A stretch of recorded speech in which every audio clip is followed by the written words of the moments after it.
Mes miq dhe dashamirësve të librit në një mbrëmje të veçantë shoqëruar nga poezia dhe vera, e promovoi librin e tij Sofrabezi pa shkundun Arben Shala. Janë vargje të hedhura në letër jo vetëm së fundmi, por edhe 3 dekada më parë, që kanë ardhur si përjetime personale e deri tek zhvillimet e fundit, të cilat autori ka sjellë të përmbledhura në një libër.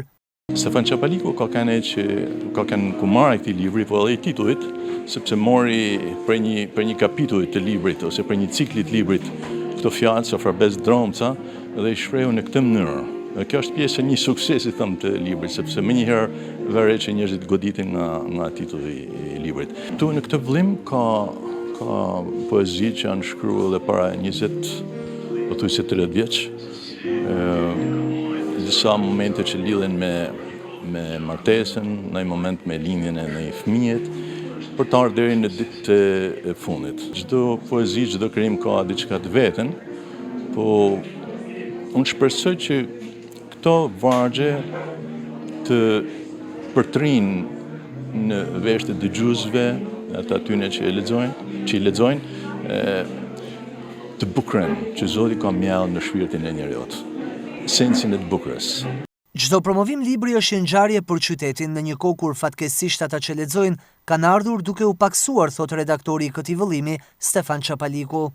Siç çdo libër tjetër edhe ky libër padyshim që përban një event të rëndësishëm për qytetin, për njerëzit e leximit, të cilët janë njerëz për herë më të rrallë, edhe veçanërisht lexuesit e poezisë që për arsye estetike janë njerëz mjaft shqimtar, mjaft të zellur, dhe për këtë arsye nihem shumë i lumtur, shumë mirë që jam këtu në këtë salon.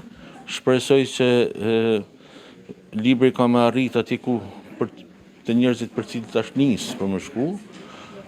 Ka herë rruga një librit drejt lexuesve nuk është krejt rrugë lehtë, nuk është një autostradë. Në këtë kuptim mendoj se poezia e Arben Shalës është një poezi e vitit 2025, në të gjitha 2025, 2026, në të gjitha kuptimet e veta. Pra e pasunon peizazhin e poezisë shqipe, pasunon mënyrën se si i ka thënë disa të vërteta, që kanë fjetë të kaj duket që kanë fjetë të kaj prej kosh edhe tashmë kanë marrë formën e një libri të tillë me poezi.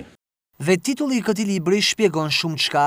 Është siç shpreh Çapaliku, Sofrabezi shtëpisë së vet, brenda të cilit ka dromca dashnie, kujtimesh, ëndrash, dëshirash e të tjerë. Autori Arben Shala ka lindur në Shkodër në vitin 1968, ka kryer studime gjulletërsi dhe është autori poemës satirike Parisi ku s'të çova.